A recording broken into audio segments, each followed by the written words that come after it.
I want to talk about this whole destructible environment aspect to this game. Now look, this isn't the first time that we've seen destructible environments in games, and when I first read this article I was like, well, okay, so you can blow stuff up. Well, you know, what's the big deal? But I think I'm more intrigued as to how they're going to be allowing you to destroy stuff in this game. Now, from what I'm reading in this article, it's kind of exclusive, or at least this level of destruction is going to be exclusive to the multiplayer only, and I'll get to this in a second.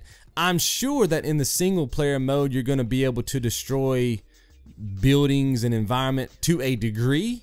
I would think that there's still going to be some physics in there, although they're saying that the level of destruction that we're about to talk about is exclusively to the multiplayer side of things, because they have to use the cloud to be able to do it.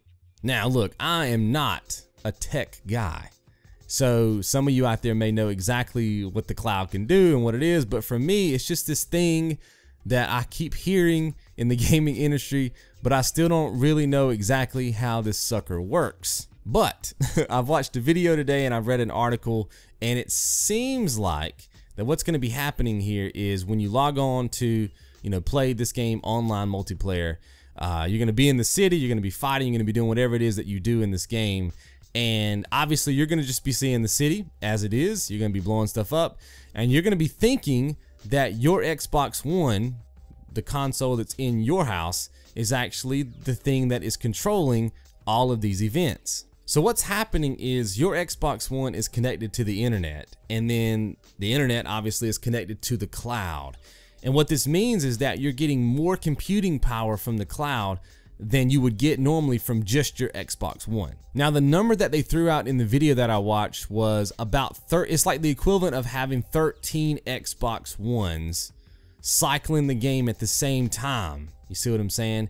And if you can imagine each Xbox One handling different buildings and handling different parts of the city. So let's just imagine for a second that we're inside the multiplayer space, and I've got a building on my right and a building on my left, and I want to destroy the building on the right. So all the flames and the physics and all the destructible environment around that building is going to be controlled by the cloud, but it's partitioned.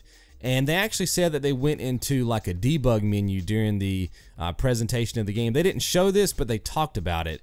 And they said that all the different buildings in the city were different colors. And they were telling them that each color represented a part of the cloud that was running that building and that building alone. You see what I'm saying? Not your Xbox, but the cloud. And so that's why they're able to get the level of destruction that they're able to get. They said if it was just your Xbox One trying to make this experience happen, it wouldn't be possible. Now you could still get destructible environments, it just wouldn't be in the scale that it is, right? And I've seen a couple of the videos where they kind of show stuff blowing up. It looks pretty cool, and they're saying that it all has to do with the cloud. So in my mind, I kind of have an idea of how this whole cloud thing works now. It kind of makes sense to me. They've just divided the entire multiplayer map into chunks, and each chunk is controlled by a different part of the cloud. And I guess their example would be, just imagine there being more Xboxes out there, and the green building is controlled by one Xbox and the blue building is controlled by another Xbox. And even though you don't have 13 Xboxes in your house, right, you have the equivalent of that somewhere out there in the cloud. Now we know that Microsoft, when they announced the Xbox One, was really stressing the whole cloud thing, and now I can see where they were going with that. I'd still like to see the game, and I like to see it work. You guys know I'm always worried about my experience being hindered by a server somewhere, right? Because if you've got all this cloud working together, and it's the equivalent of having all the all these Xboxes working for you, well, what if one of them ain't working? What if there's an issue? Then you may not get the experience that you're supposed to get. And I just feel like the more that's happening behind the scenes, the higher the risk that it affects my experience with the game. That's just the way I feel about it. Doesn't mean it's not going to work. That's just my biggest fear going into it. But I am curious to see more.